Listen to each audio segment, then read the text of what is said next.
O lado de lá do teu sítio está na sombra. Então, você tem que fugir da sombra para plantar tuas árvores frutíferas. Imagina se fosse 2 metros cada uma da outra. É o que fizeram.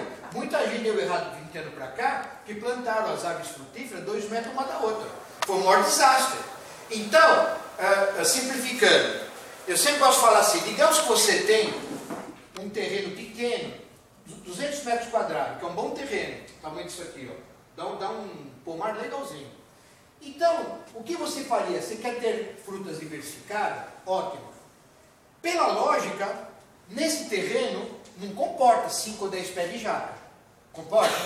Não. Então você sabe que jaca num terreno pequeno, você não vai poder plantar.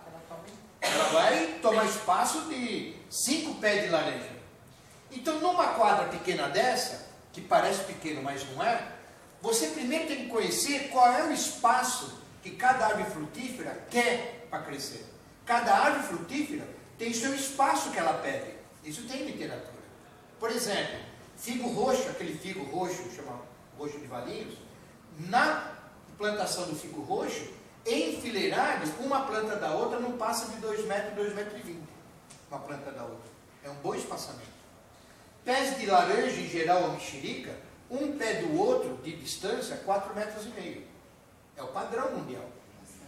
Jabuticabeira, 7 metros de distância um do outro. É um padrão. Videira, uva, dependendo do tipo da uva, pode ser 1,30 metro, um pé do outro longe. Ou, dependendo do tipo da uva, 2,5 metros um do outro. Ou, se for outro tipo de uva, 4 metros de distância uma da outra. É porque as frutíferas que elas acabam crescendo assim na sombra, por exemplo, o cacau, né? Só o cacau. Aí, tipo, não tem outras frutíferas? Não, todas têm que receber raio solar. Só o cacau é uma plantação, é um tipo de árvore de fruta, que ela só nasce na sombra. Tem que ter uma árvore maior sobre ela. Se ela receber sol direto, o cacau, ela não frutifica, é a única. Mas vamos tirar o cacau, porque nós não estamos plantando cacau. O resto das árvores frutíferas, então no teu terreno de 200 metros quadrados, você vai pôr no papel o que você quer de fruta. Eu quero 2 pés de limão. Então você põe o siciliano e o Tahiti, um diferente do outro. Eu quero 2 pés de mexerica, 2, ótimo. Uma poncã e uma mexerica do rio. Produzem em épocas diferentes. Eu quero 4 pés de laranja. São tudo citro.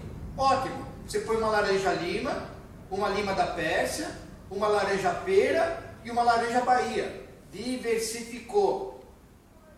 Então, o lote de citros no teu terreno, você sabe que elas têm que ter de distância 4,5 metros uma da outra. Você mede o teu canto do teu terreno, ali você abriu 6 buracos, você tem 6 mudas para plantar de citro, buraco sempre 60 centímetros, largura, 60 de fundura, 60 centímetros de comprimento. Um bom buraco.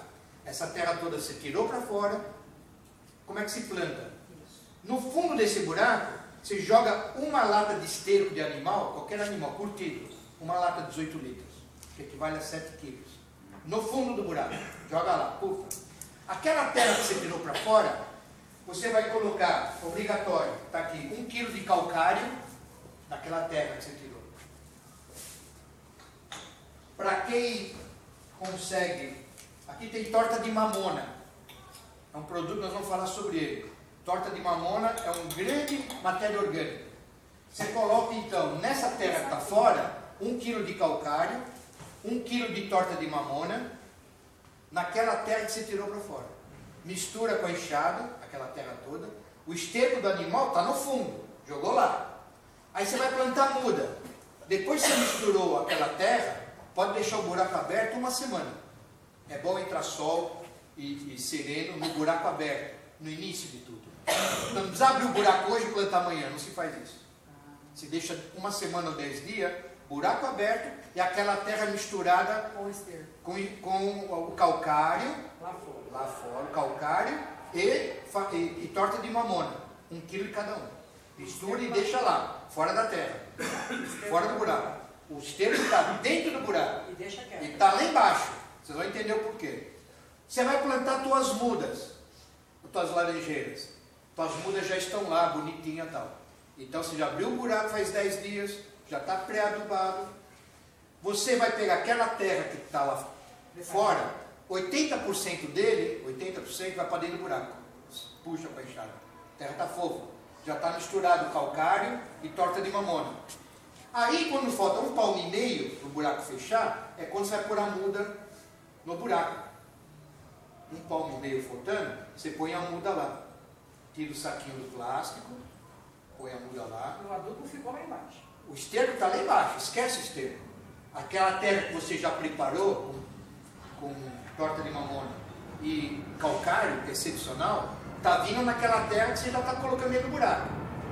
Colocou a muda lá, puxa o resto da terra, os outros 20%, pisa para sair o ar que está dentro do buraco, pisa para a terra colar ao redor da tua muda, põe um bambu do lado da tua frutífera inicial para servir de amarração, para não ficar tombando a muda novinha, sempre um bambu, enfia dentro do buraco, chama tutor, amarra com barbantinho a tua muda.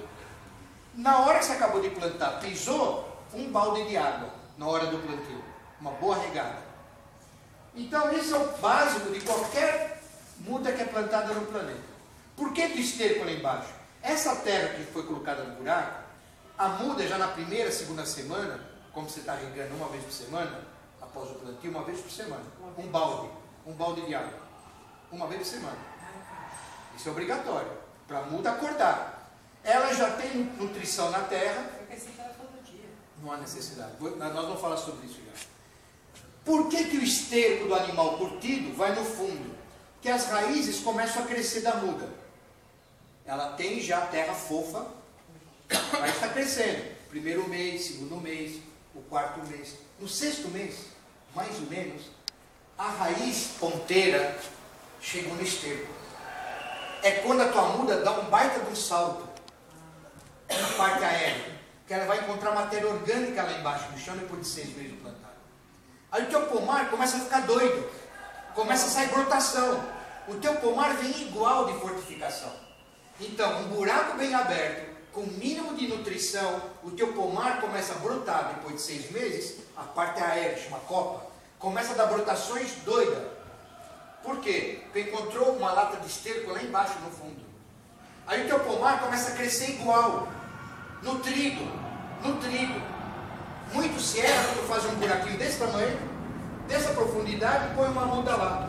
A raiz que é nova não tem força para crescer. A muda fica 5 anos parada assim. É que nem você está dentro de um ônibus, com 200 pessoas dentro do ônibus, esmagado, só incomodado. Então, um bom buraco correto, com uma muda de procedência, não comprar muda de lugar que é refúgio, que é meia boca, tem que ter norma para formar um pomar. Um local bem escolhido do terreno, espaçamento certo das árvores frutíferas, um bom buraco, uma boa nutrição e muda de qualidade, impossível teu pomar não reagir em 3 anos. 3 anos já está começando a dar fruta. E a muda de qualidade a gente procura... Em locais próprios. Existem locais sérios, depois eu dou alguns endereços, mas tem, e isso pesa muito. Pesa muito a muda de qualidade. Sabe o que é muda de qualidade? É assim, se uma muda foi bem feita na fazenda, bem enxertada, como se deve, o porta-enxerto, o cavalo é de boa procedência, a parte aérea também foi feita uma muda bem feita, o filhote que está nascendo, que é a muda, ele vem forte.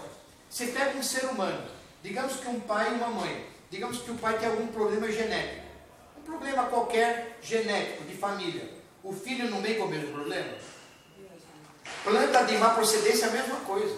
Se a planta veio de má procedência desde o início, o seu pomar vai ser nulo. A frutificação vai ser nula. Mas eu estou adubando, Sérgio. Eu estou pondo matéria orgânica, mas a muda não vai. Eu falo, amigo, o DNA dela, dessa muda, é de má procedência. Não adianta. Ela vai dar fruta em pouca quantidade. Mas eu estou tratando, pode tratar à vontade. Ela vai dar pouca frutificação.